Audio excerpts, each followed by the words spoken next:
All right, so when you put this on, this thing's very long, so put it on, then loop under. Okay? So it's a little tighter here. First, we do hip adduction with the glute strap. Again, why don't you just put the thing down there and make it harder? Because like I said before, if I put the resistance here, then it's gonna gap this knee joint too much. We don't wanna do that, okay? So we put it right here and we make up the difference for the resistance. Since it's harder, it's easier up here than it is down there, so I'll just increase the weight to compensate for that. We don't need to stand on a plate, or we could, because since my knee is straight, but I'll show you why we don't really need to if we're just gonna work straight adductors. But since we're gonna work the gracilis as well, and the gracilis is it's a hip adductor, so it does this, but it also is a knee flexor, so it crosses the knee. So if we wanna work it, we wanna be higher up, so the foot's not hitting, and we're gonna go straight in, straight out, straight in, straight out. You can have it here, better to have the resistance pulling you that way. I was standing too far back before.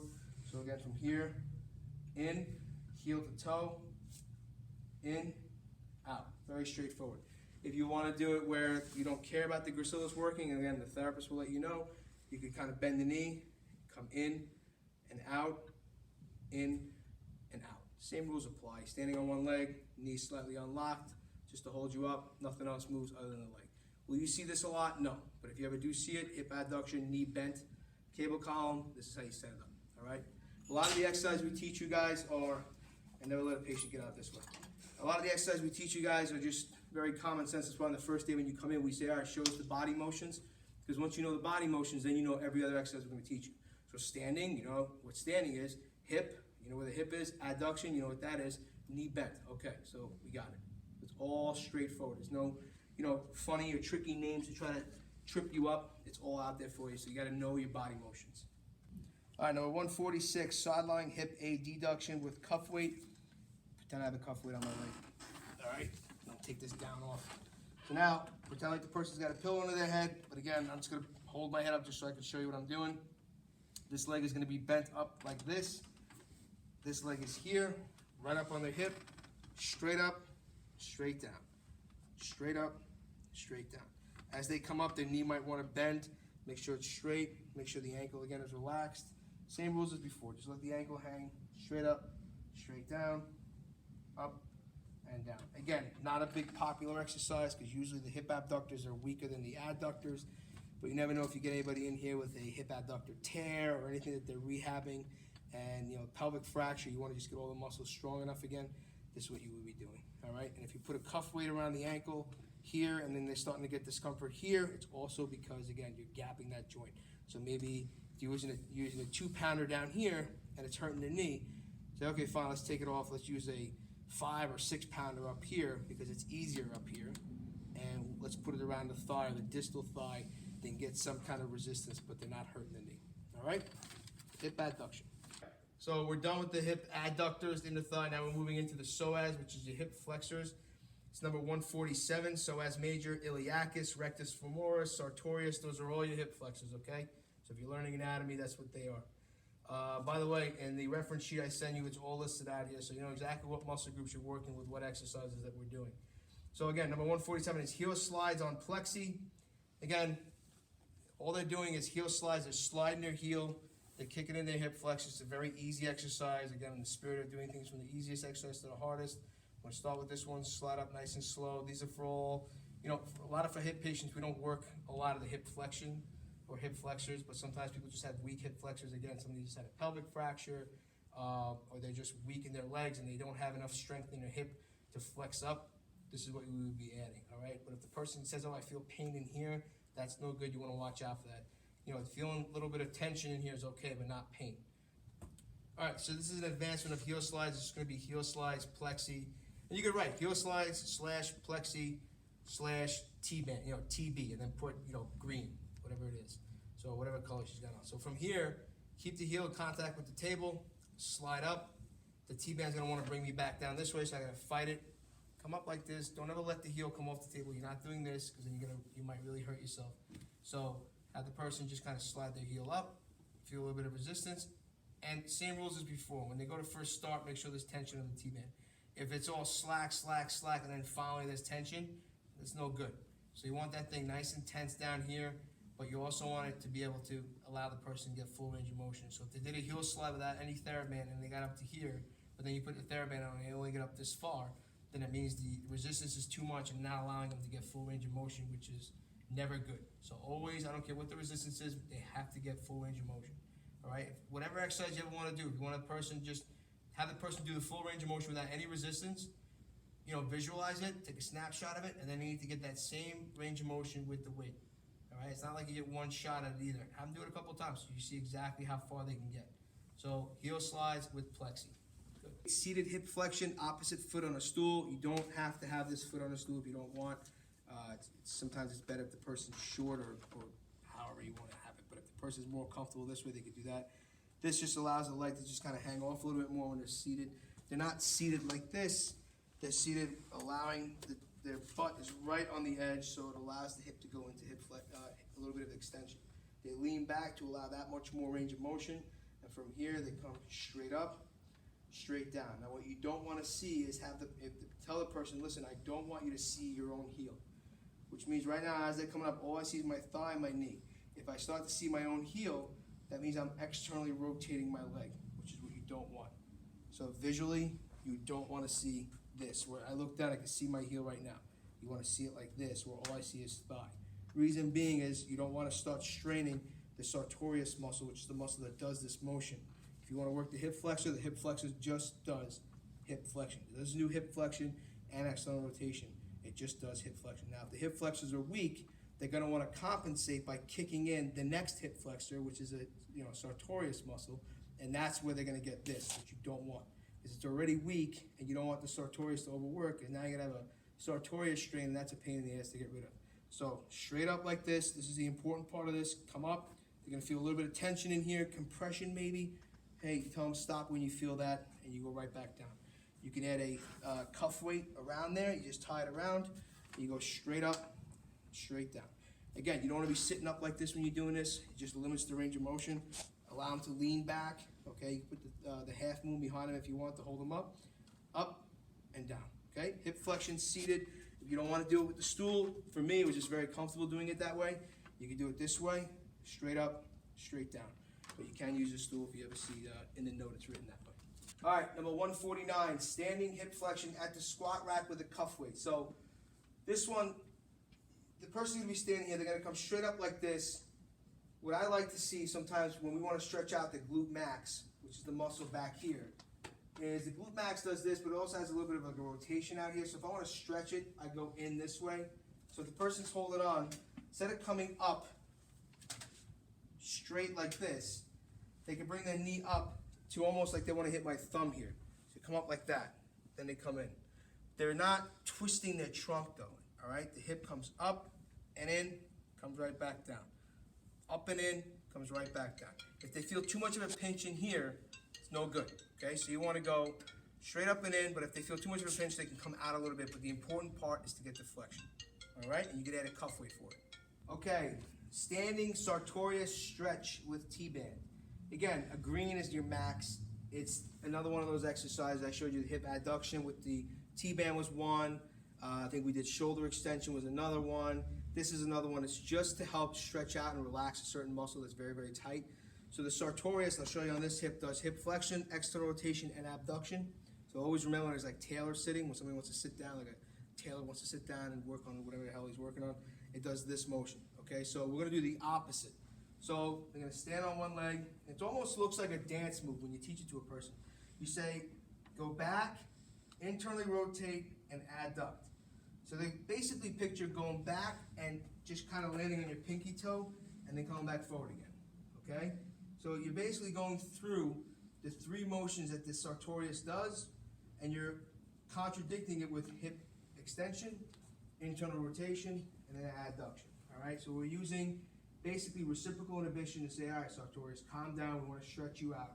And, you don't get a lot of sartorius strains in here, but if the therapist adds it for you and says, yeah, we want to work on this exercise, you want to know how to do it because it's one of the main reasons why somebody can get a lot of pain on the inside of the knee. We want to help stretch that out. 151, bridging up knee drives on half moon. and then knee drives and posterior pelvic tilt. But we're gonna show you the knee drives on the half moon first. Again, it's a hip flexor exercise, but while you're doing this exercise, you're definitely gonna use the hip extensions on the other side. So, on both sides actually. So you're gonna bridge up, and while you're holding that bridge, all right, you're gonna flex, bring it right to your chest, knee to your chest, hold up the bridge as you come in, then you come down, and you alternate, and you come this way. It could be single right, or it could be alternating. I'm just showing you both ways. You're holding up the bridge the whole time while you're doing this exercise. Their hands could be here to kind of stabilize them. Do not let their butts touch, and always want to keep some kind of tension between the TheraBands. So knee drives in bridges, excellent exercise. Hip extension is working on this one to hold me up, and my hip flexor is working to bring me in. And you want to keep a nice posterior pelvic tilt, and then when you're done, you can bring it back down. All right, so this is a continuation. It's a little easier than the one I just showed you. So you want to just maintain in this position a posterior pelvic tilt, which is basically use the aid, slide your hand into the person's lower back and say, press your lower back into me. And once they do that, you can also say, bring your belly button up to your chest. And that's the same way, or tighten up your abs. Now they got to hold that. It's a great ab exercise for people that are just starting out. You want to activate the abdominals. But while they're holding that position, you can keep your hand underneath there to kind of make sure that they're still holding it. From here, you can do your knee drives where you come up and you come back down nice and slow. And then they can alternate, come up, come back down nice and slow. Again, it works the hip flexors. Not a lot of times we want to sit there and let's work the hip flexors, but if they have no problem with it and they can do it and the therapist thinks that it needs to be added, we'll add it. So you come up nice and slow, come down nice and slow again. Make sure you keep that posterior pelvic tilt. Another one from here we can go right into is dead bugs. So you come up like this. Again, you hold that posterior pelvic tilt. Make sure it's flat down. Arms are up. So we're going to alternate. When this leg goes down, this arm's going to go up. So you're going to go up. You're going to come up. Go down. Come up. I haven't done these in a long time, but you get into the rhythm of it, and you want to make sure that your abs don't lose it. You want to keep it posterior, okay? And as you go, nice and slow, you're dynamically moving, keeping yourself nice and stable as you go through the range of motion. All right? All right, so we're done with the psoas.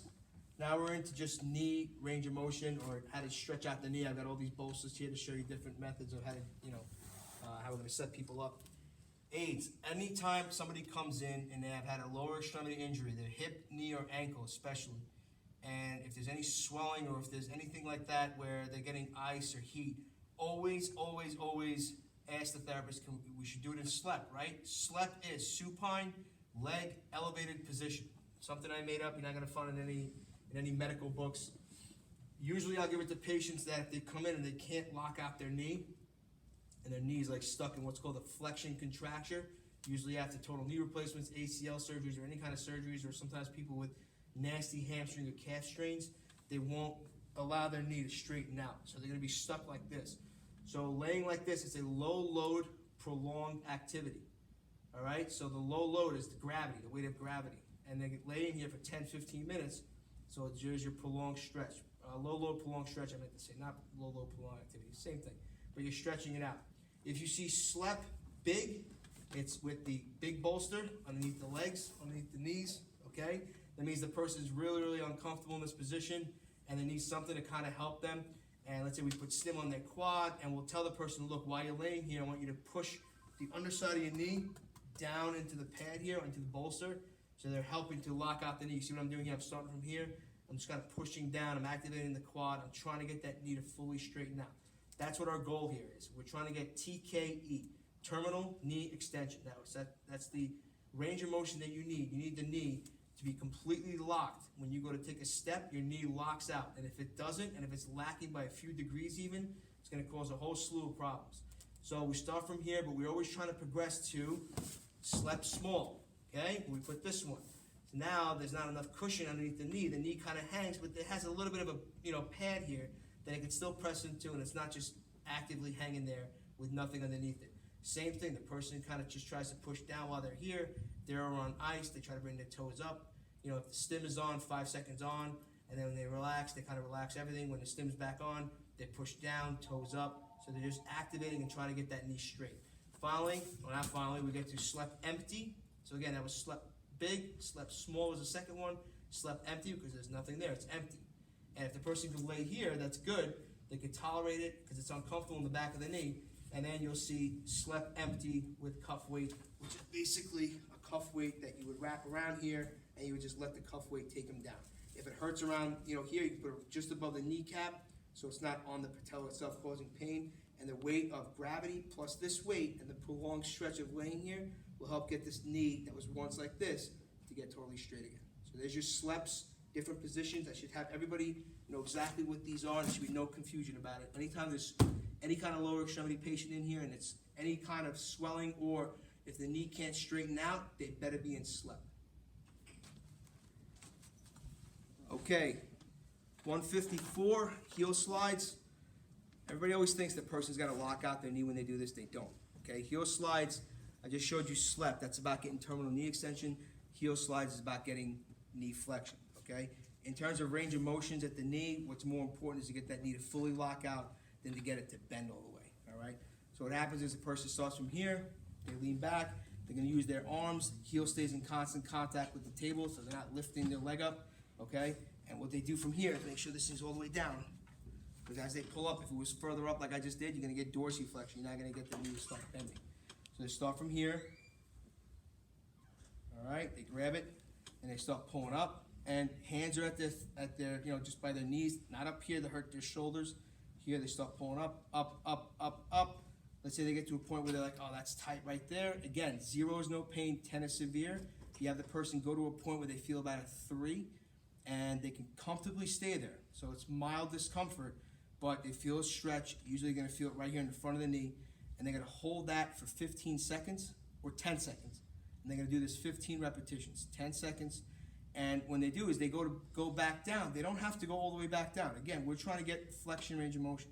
So there's no reason to go all the way down again and waste time to go all the way back up to here. So same thing like we did with the finger ladder before. They come off a little bit just to take the edge off, and then they pull right back in. If you feel like maybe they grabbed here and they're doing this and they're straining their arms, they can, while they're here, reach down a little bit just to get a better angle of pull, and they're not killing their arms, and they can hold it here. Now they have a better leverage pull with their arms to pull it in. Again, 10-second hold, 15-second holds, 10 repetitions, or 10-second holds, 15 repetitions. However you want to do it, just keep those numbers going, okay? And they hold it, then you bring it right back in. So there's your heel slide. Once somebody's able to do this, then obviously they don't need to do this exercise anymore, and you can discontinue it, but let the therapist know, don't ever discontinue an exercise without letting one of the PTs know first, all right? And they should just feel it here, and that's pretty much it, heel slides.